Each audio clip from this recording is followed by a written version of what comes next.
Mark insists on climbing Uwch Mynydd, the mountain side from which the whole island can be seen. It's the last thing she wants.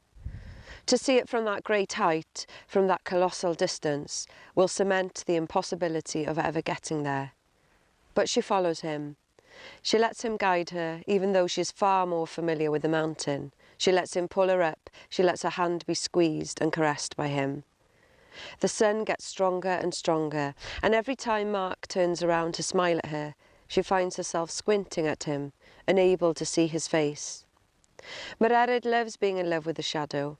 It seems more real to her somehow, and she has one of these sudden urges to tackle him from behind and wrestle him down to the ground. She hears his soft, fleshy thud against the turf. The shadows cower, leaving only his face. She loves it suddenly. Those covert dimples on the left side of his cheek, the commanding, sturdy nose, those brown speckles in his grey-green eyes. "I do love you," she says. "I do." They roll around in the sheep droppings, laughing, kissing. "I love it when you say it," he says quietly, holding on to the sentence with both hands. They both sit up and look across. There it is, Bardsey Island, lazy in the water.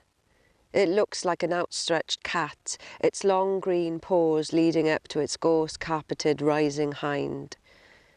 "It's so small," she gasps, "and so beautiful."